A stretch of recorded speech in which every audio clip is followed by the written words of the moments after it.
Welcome back to San Diego, everyone, and the San Diego Zoo Safari Park. And yes, happy Mother's Day to all the moms out there all across America. So right now you're looking at all the different animals, like the not sure where they are, but they kind of look like different deers or copies or anything. You can see them really close. Let's see if we can zoom in here.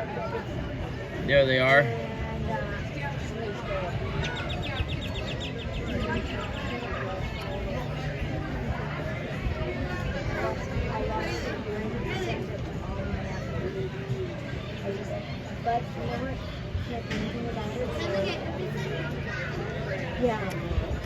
And very soon we're gonna have our guide give us the tour of the. We're gonna give us a quick safari tour of this area. So while she's doing that, I'm gonna be quiet and let the guide do the talking.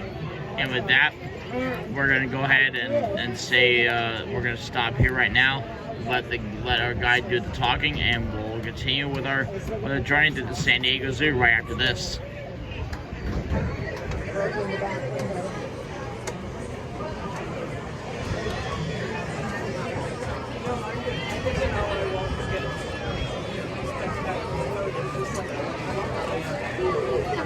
Yes. Everyone, can you hear me okay? If this volume level is good, please give me a thumbs up all the way back. Alright, awesome. Let's get going. Welcome to the Africa Tram. My name is James. I will be your guide for the next 25 minutes or so on this tour of the African savannah. First, some quick safety information. Give those doors next to you a gentle nudge just to make sure that they are securely latched. The doors are latched, not locked, and also not designed to support your body weight, so please do not lean or sit on them at any time.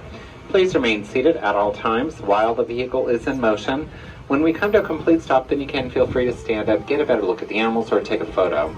In the event of a medical emergency, if you are in the last two cars, you can press the yellow strip above your head. That sends me a signal that you need my assistance. If you are in the car directly behind me, there is no yellow strip, so tap on the glass or wave at me in the rearview mirror to get my attention. Please hold on to all of your personal belongings. If you drop an item off the tram during the tour, I cannot stop to pick it up. So remember where you dropped it and then let me know when we get back to the station. We'll attempt to turn around and retrieve it for you at a later time.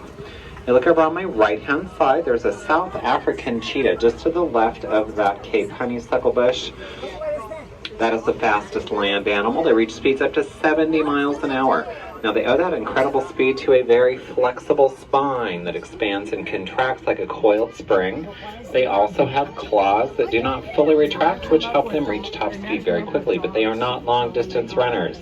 They need to be able to sneak up on their prey, and that's where that beautiful spotted coat comes in. Gives them excellent camouflage in tall grasses. Females will typically live solitary lives. Males, especially litter mates, many times form groups called coalitions, and they may hunt and live together their entire lives. Now, they are a member of the small cat family. They are one of the larger cats in the small cat family, but it is one of the reasons is they do not roar. They purr and they chirp. And you might see the dog over there. That is the cheetah's best friend. That is not lunch. That is their best buddy. They're matched when they're cubs and when they're puppies, and they spend their lives together. So all of the cubs here are assessed to determine what's going to help them live their best life. Some want to live alone, typically females. Others want a litter. They want a companion, so they're matched with a domestic dog. On my left-hand side, we have some towers among the palm trees. Now, these are a couple different species of giraffe. There's Rothschilds and reticulated in there. You'll notice their coat patterns end around the knees. And then it looks like they're wearing white knee-high socks. Coat patterns are unique to each individual, just like our very own fingerprints. And giraffe are a keystone species. That means if they were to disappear, that would have a big impact on the ecosystem in which they live. Now, any organism can be a keystone species. It can be a plant, animal, fungus, bacteria. Insect, let's not forget bees. They are an important keystone species themselves. They are pollinators. Giraffe can do that though too. They can reach the highest limbs of trees, eat fruit, and after digestion the seeds get planted and they grow. Up on the grass up there at the bottom of the hill, those are a couple southern white rhinos. That is the largest species of rhino. They reach up to 5,000 pounds, 6 feet tall at the shoulders, and they're very social. They live in herds called crashes, like families, and they form very close bonds. Now, they are also illegally hunted for the horns on their faces. Some cultures believe the horns have magical or medicinal value, but feel of your very own hair and your own fingernails. That's the same material the horn's made of. It's just a protein called keratin. So spread the word. These gentle giants would definitely appreciate it. On my right-hand side is a flamboyance of greater flamingo. They might have lighter coloration than you would expect, not quite as pink, but that is because of where they live. They live in the salt marshes of Africa where it's very hot, so that lighter coloration helps them reflect heat and regulate their body temperature. Now, during the tour, be sure to just sit back and relax, take in all the sights, sounds, and smells. There is a lot to experience out here. During the tour, we might even see local wildlife. And thank you all for visiting us here today at the San Diego Zoo Safari Park and supporting one of the 2 front doors of the San Diego Zoo Wildlife Alliance. Just by visiting and making purchases, buying admission, food, stuff in the gift shops, and even other tours helps this nonprofit organization to continue our conservation efforts around the world and our mission to help create a world where all life not only survives but thrives. The San Diego Zoo Wildlife Alliance focuses our conservation efforts primarily on 8 conservation hubs around the world. We're visiting 2 today, the African Savanna and the Southwest Hub located right here in San Diego County. On my right-hand side is one of our conservation projects. These are more southern white rhinos. This is the Nikita Khan Rhino Rescue Center. We work with southern white rhinos here to help the northern white rhino. If you look at the number I'm holding up in the window, that is a total number of northern white rhinos left on the entire planet. They used to number in the thousands, and now there is only 2. This is due to that illegal hunting for the horns I was telling you about. And notice the ones over under the covering to the far left. See how closely they are laying together? If they're not touching, they're almost touching. Very common. Like I said, they're very social. But we work with them to help the northern white rhino, and since there's only 2 left, they're functionally extinct because they're both female. So here at the Rhino Rescue Center, we've been working on ways to help them, and we've had success with artificial insemination in recent years. We've had 2 southern white rhino calves born successfully. Edward and Future are their names. So we're going to use the southern white rhino as a surrogate for the northern white rhino. Now we also have a frozen zoo, in addition to everything you see here, that contains genetic material for thousands of different species of wildlife and plants, including the northern white rhino. So that will be used to create fertilized embryos, which will be inserted into the southern white rhino using in vitro fertilization. On my left, on the other side of the pond here, there's some large tan antelope with corkscrew horns. Those are Patterson's elands, and that is one of the largest species of antelope. They reach up to 2,000 pounds and 6 feet tall.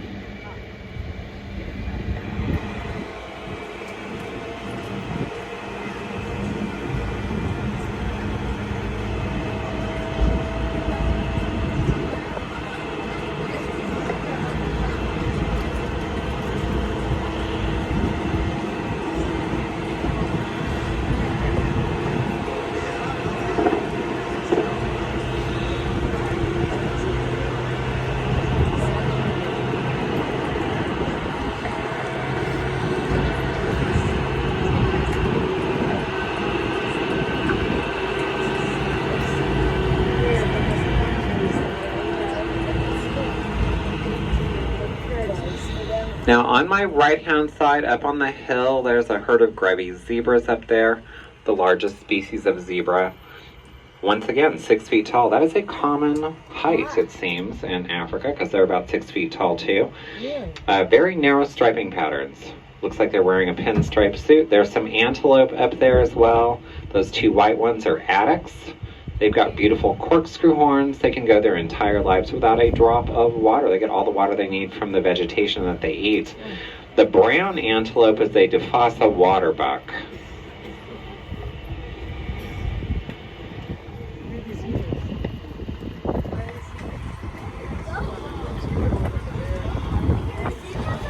On my right-hand side is the bird marsh. Lots of pelicans. We have 2 species, great white pelicans and Dalmatian pelicans.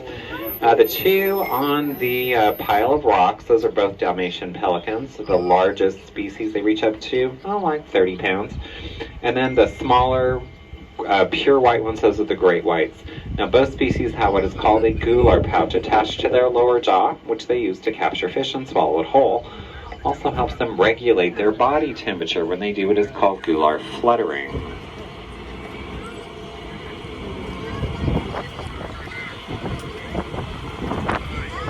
Now, over on my right-hand side are peninsular pronghorns.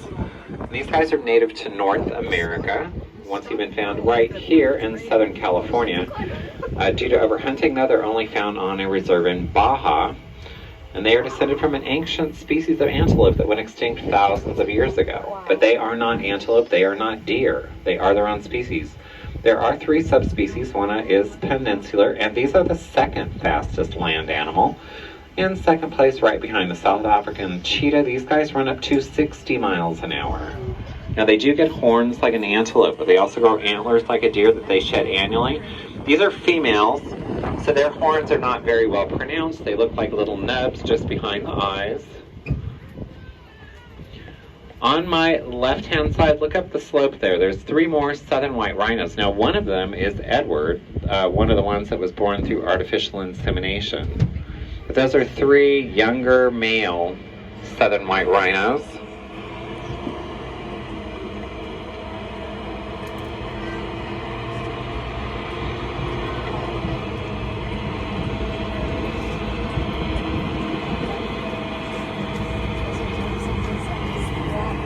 Over on my left-hand side, those are little antelopes or South African springbok. And their strategy for survival is sticking together and trying to blend in.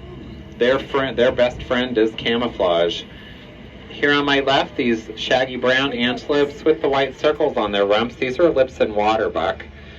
Now, the white circle on the rump is called a follow me mark. When they migrate, they keep an eye on each other by following those follow me marks.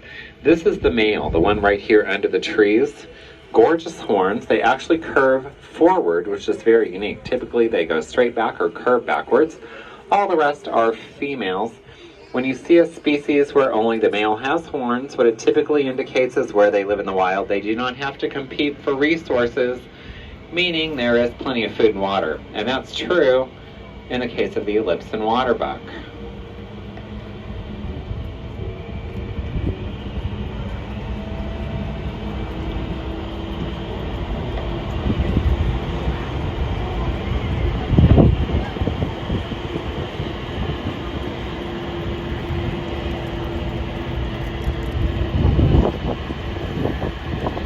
Now, over on my left-hand side, we have another tower of giraffe.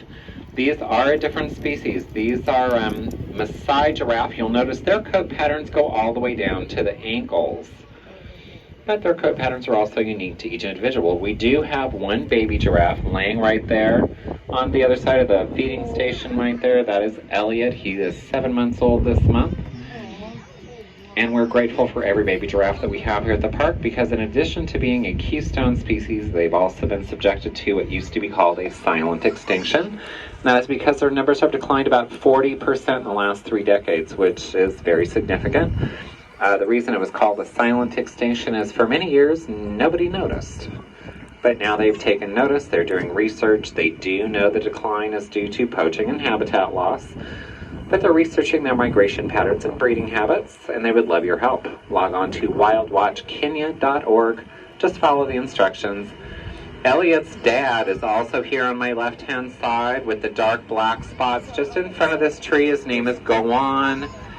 He is the breeding male. He's about 18 feet tall.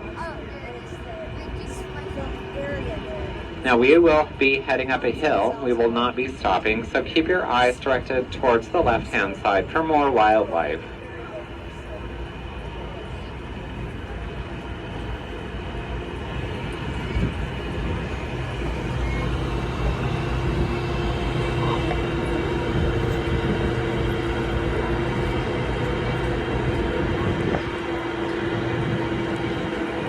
On my left-hand side, there are a couple more grevies and zebras right on the other side of this big tree.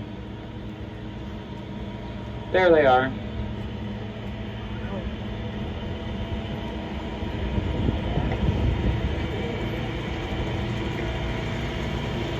Also on my left-hand side, there's some large light brown antelopes on the ridge. Those are roan antelope. The black markings on their face that looks like they're little bandits. It's called a threat mask. And it does a couple of things for them. It hides their eyes and also helps to elongate their horns so they look more intimidating when they face a threat.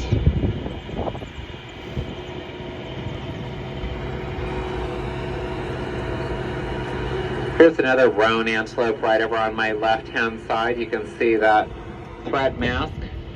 See how large they are. They do reach between 500 and 650 pounds. Notice the mane sticks straight up. That helps their neck look bigger and thicker. So it kind of fools a predator into thinking that they are larger than they actually are.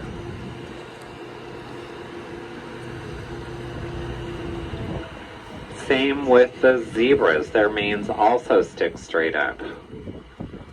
And on my right-hand side, there's a little orangey colored antelope with white stripes and spots right there on that first slope. That is a female African Sitatunga. Here's another one on the island right here on my right-hand side under the shade of that tree. I know that they're females because that is a species that's what's called sexually dimorphic, simply meaning the males and females of the same species look nothing alike when they're mature. The male version of that species is a medium brown color. They're shaggy and they have horns. On my left, great view of the San Pasqual Valley. Nice photo opportunity on my left. And all the vegetation all around us up on the hills is coastal sage scrub and chaparral. It is one of the most endangered ecosystems in the United States. There's only about 15% left in the entire state of California. The safari park is about 1,800 acres. About half of that is dedicated to preserving this endangered ecosystem for the local wildlife, which is very important, very important. I can think of at least two that contribute to our good health. There's probably more, but the turkey vulture is one. Oh, cute local wildlife. Look on my right-hand side. Don't run away. Right there on my right-hand side is a mule deer, which lives inside the park. Now, they live inside and outside. The ones that move in like that one will stay here because there's plenty of food and water, shelter, a place to breed, and a lot fewer predators. Very appealing. But back to the turkey vulture. They clean up after predators that leave carcasses behind, and they can consume material infected with disease. Now, it doesn't harm them, but because they take it out of the environment, they help prevent the spread of disease to other animals and to humans. Snakes also control the rodent population, which helps prevent the spread of disease. So those are a couple species I can think of that we depend on to keep our ecosystem livable for us. So we need them to stick around. Very important to maintain that balance. If they disappeared, not sure what that would look like, but we'd have a lot more rodents. On my left-hand side, there's some rusty-colored antelope right there. Those are Uganda cob. And their coloration helps them to blend in best to a green background.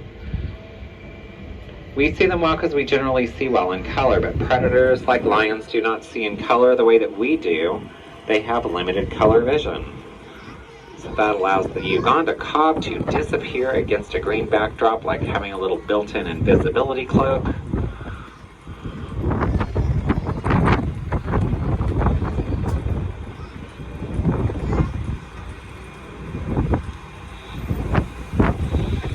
And on my right-hand side, the big green bushes with the taco-shaped leaves are also important to the local ecosystem. There's a few more right over on the left. Those are laurel sumac. They act as a water source. They capture dew in those taco-shaped leaves. They water themselves and act as a water source for local wildlife. They come along and lick the dew off the leaves to get water. Now, you can help increase some of the local ecosystem just by planting native plants in your garden. If you enjoy butterflies, milkweed would be an excellent choice. That is a host plant for the western monarch butterfly. Now, any local nursery can direct you to native plants. Even the plant trader here at the park, if you want to stop by there, they can help you out.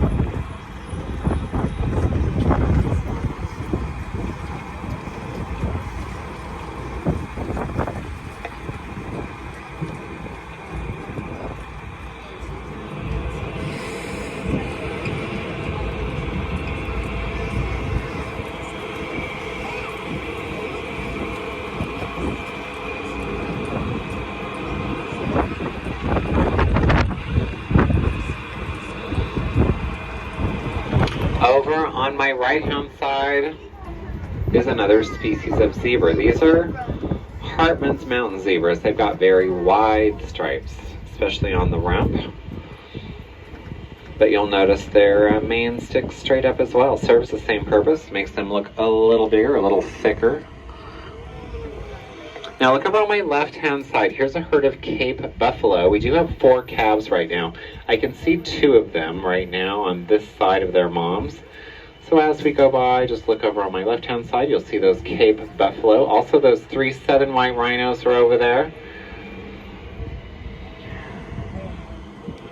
And these little baby male Nile lechways, which follow the Cape buffalo around. They're babies. They were put in here all by themselves. I don't know where their mothers were, but they were put in here when they were about 2 months old.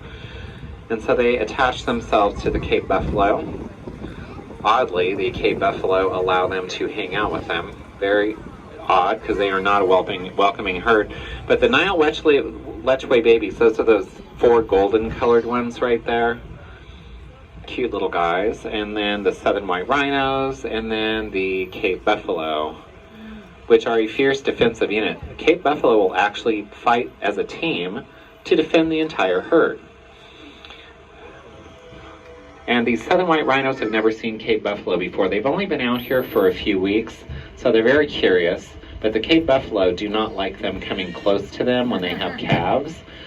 So they may get up here in a second and kind of try to get rid of the southern white rhinos, because they're not going to like that. But the little boys, the Cape buffalo, or the southern white rhinos, they're just curious. They've never seen Cape buffalo before. Those 3 were moved from the Rhino Rescue Center a few weeks ago. And so when they got out there, they're like, oh my gosh, look at all this stuff. And all that stuff had never seen a southern white rhino. So it was like fun for us to see everybody try and understand each other. That was entertaining. On my left is the Rhino Rescue Center again. You get another look at the southern white rhinos out there.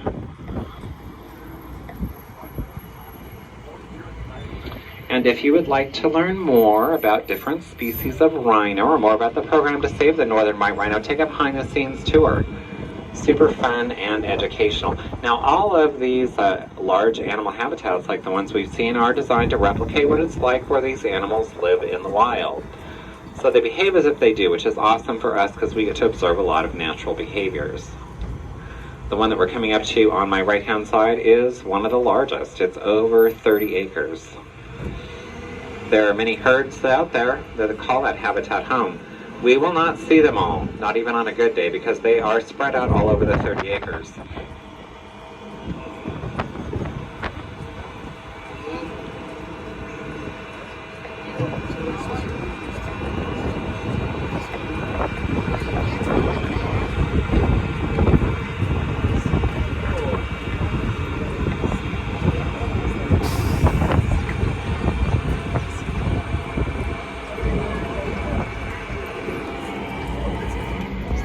On my left-hand side is the South African cheetah again, laying in front of the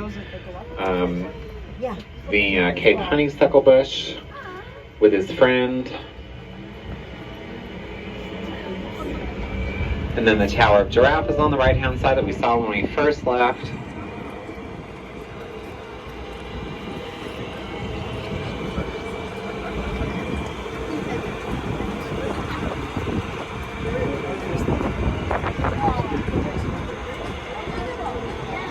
As I come around the curve on my left-hand side, just look out there, you'll see some more different species of antelope. There's some more Cape buffalo right there. Oh, and some more southern white rhinos are over here on the right-hand side, just to the left of that little mud hole. Well, I do hope you guys have had the best time. It was certainly a pleasure taking you out and sharing the amazing wildlife that we have in our care. We were able to see how physiological characteristics and behaviors help wildlife survive in their natural habitat. So thank you for visiting us here today at the San Diego Zoo Safari Park, supporting one of the 2 front doors of the San Diego Zoo Wildlife Alliance. Just by visiting and making purchases, buying admission, food, stuff at the gift shops, and other tours, it helps us to continue our important work, our conservation efforts around the world, and our mission to help create a world where all life thrives. So thank you for being allies for wildlife. Now please remain seated until we come to a full and complete stop at the dock. Once we do, feel free to open the passenger side doors only on my right by pulling that outside lever towards the front of the vehicle. My name is James and I will be standing at the front as you exit just to answer any questions that you may have. Thanks for visiting us here at Tram. Enjoy the rest of your day at the Safari Park. And with that, we'll take a break. Back in a moment.